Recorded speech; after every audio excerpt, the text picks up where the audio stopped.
please remember to leave a like, a comment, share the video about, and if you haven't already, subscribe. Thank you.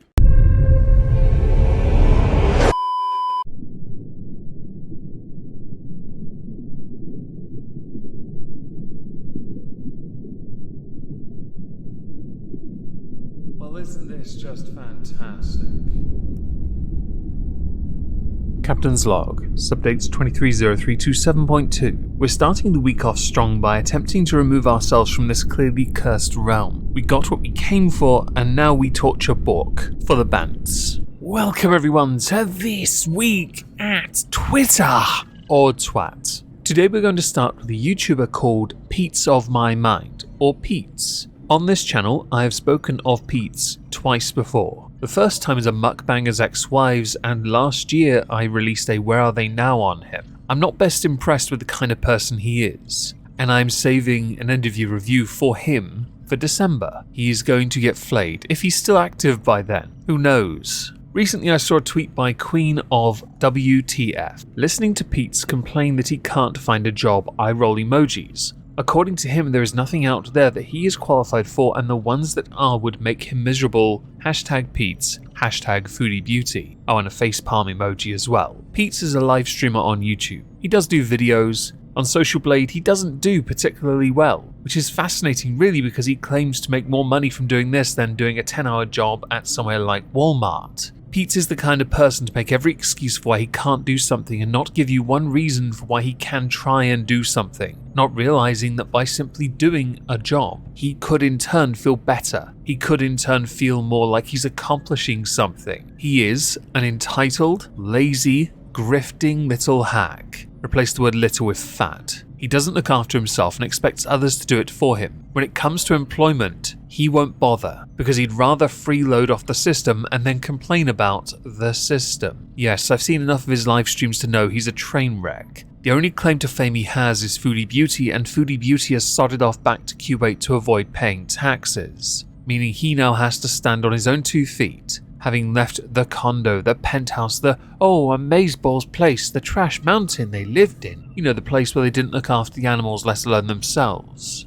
I wanted to use this first because I thought, well, I need an excuse. I really do. Peetz, if you see this, you're useless. The only way you'll ever accomplish anything in your life is if you pull your thumb out of your rather large arsehole and go and get a job. No matter what it is, do it. Hell, away from this, I'm a lowly cleaner, yet I have a channel on YouTube with over 100,000 subs. Wow! Who cares? I don't make enough to get by on YouTube, so I work like anyone else. Sometimes you just have to throw yourself in the deep end to make something work. Replies underneath included the Walmart reference I pointed out earlier, some suggesting he should hook up with Shani and Rev, two other lolcows I would never recommend engaging with. Even Papa Nurgle wants none of that disease. Others, sometimes you've got to work at miserable jobs to get the job you want, and that's the point. People like Peetz aren't interested in trying to be better, trying to succeed. They just want the easiest, simplest life they can have. So he can sit around eating takeaway, reading comics, and not doing anything. Hell, when he reads his chat, if he's not raging at the fact they're criticizing him for his poor decisions, he's giving them a blank stare because he can't formulate one solid sentence without a 20-second gap. If only he had some kind of auto-truncate on his stream, things would seem a lot more seamless. Moving on from Peetz, let's go to another lolcow called Darkside Phil. I don't cover Darkside Phil much. I really don't. I know very little about him beyond him masturbating while streaming and being nothing more than a glorified e-beggar because while he has lots of things, he can't help with those in-game transactions on mobile game apps. He's a bit of an idiot. The reason we're going to cover him today is because of a video shared via Chris the Narc. You should all go subscribe. He's so afraid of drama alert, LMFAO. Replies underneath. He ain't lying that this affects everyone in the community though. We all tuned in to see it because the guy's effing hilarious. And tell me you're scared of drama alert without telling me you're scared of drama alert. Finally, the worst thing this man did was poop on Keem. Keem will get petty and he will win. Also, all eyes on commentary is on this man, so he is cooked. What did Darkside Phil say, you wonder? We were doing fine, but this thing just happened out of nowhere, right? Like, really, it did. I had no plans on doing an interview. I told you guys that outright. I said, I have no plans on doing this. And then it just happened. right? And I was like, well, maybe I'll just do it and get it out of the way. And then it backfires. What a shock that it backfired. At least backfiring this way, it backfired with someone where I could just move on. As opposed... This is the same guy who turned down a rather lucrative offer to do a podcast, which would have guaranteed a substantial amount of royalties as well. But the interview is the bad thing. Right, well, we're going to play the rest of the video, and then I've got a lovely twist for this one. A really amusing one. So what if oh my God, can you imagine if I had appeared on Drama Alert or something like that, and how that would have been horrible for everyone, correct? No, it would have been bad just for you, but at the same time it also would have been good for you to explain your logic for not doing things that benefit you financially. If the opportunity arose for me to make decent money on YouTube, I'm going to take it because I make very little, beyond December that is. So I'm glad that I didn't do something like that. I think that would have been the worst case scenario. Certainly this is not the worst case scenario possible. But at the same time, yeah, this sucks for everyone. It's not just me. This affects literally everyone in the community, and that's not fair. And I apologize to all of you because that's not what I was intending at all. So while we're all crying because we've lost out here and the whole community is affected by something, there was a twist to this that tickled me to no end. The twist coming in the form of one of the most hated men in professional wrestling, Vince Russo, who decided to take a ginormous dump on Darkside Phil. Phil Burrell, or should I say DSP Gaming. They call me DSP. Bro, is that supposed to be a DDP ripoff? Really, Phil? Philip, it's your hero, bro, your idol, your god, Vince Russo.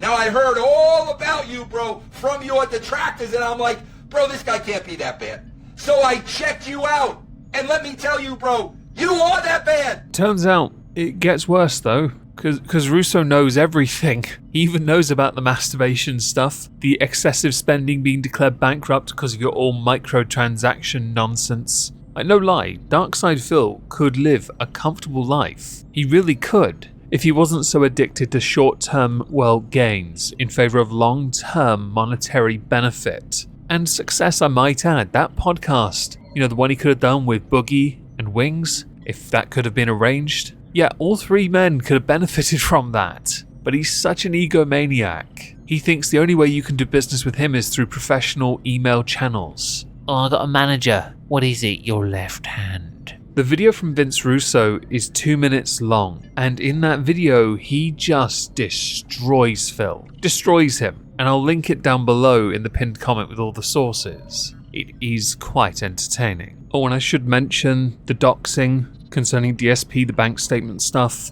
Yeah, no, I don't support that. I really don't. I don't justify it either. The separation of that from his crappy behavior towards his supporters, those that monetarily help him, is a completely different issue. It does a fantastic job showing how much of an ego he possesses, which is an ego that does not belong to somebody as lowly as he is. Next, let's go to a tweet from the new CEO of YouTube, Neil Mohan. We announced a new look for YouTube last year, including features like ambient mode, which adds vibrancy using dynamic color sampling. Hasn't Discord done that recently? Now we're bringing it to tablets. Yay! It casts like a movie screen in a dark room. Yay! How about you fix your copyright system so people stop abusing it? How about that? How about you stop siding with all the major networks and news journalists when it comes to credible news sourcing, because they themselves have been proven far too many times now to be disingenuous hacks. Stop siding with the music industry when we use a small snippet of their stuff with context, which is part of fair use on your platform. Favoritism and preferential treatment, allowing other creators who desperately try to grow to be buried in the process. I've always believed in meritocracy, hard work paying off. Yet time and time again, every single year, I am proven wrong, because it doesn't involve hard work to succeed. It's always been a case that it isn't what you can do,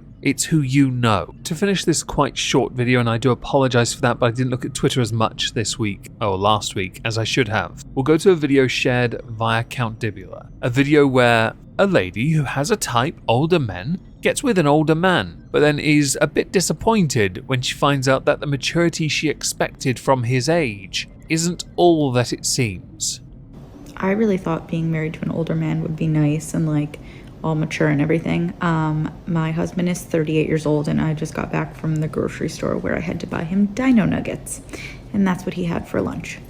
I won't deny I'm a little bit surprised at the age of 38 that's what he'd want to eat. You would have thought he'd ask for some potato smiles to go with that. Maybe make sure that he gets some rather pleasant-looking condiments. Did he ask you also to do the choo-choo sounds as you shovel it into his face? Age is not necessarily an indicator of maturity. It is a poor assumption made by many that the older you are, the more mature you are. As you now know, that is not the truth. Why is that? Because it turns out, guys, we know how to retain our youth and act immature as often as we can, or immature by the standards you set of what maturity is. I've not had dino nuggets myself, but I hope they're bloody delicious, and I hope the discomfort you feel buying them is equally awesome.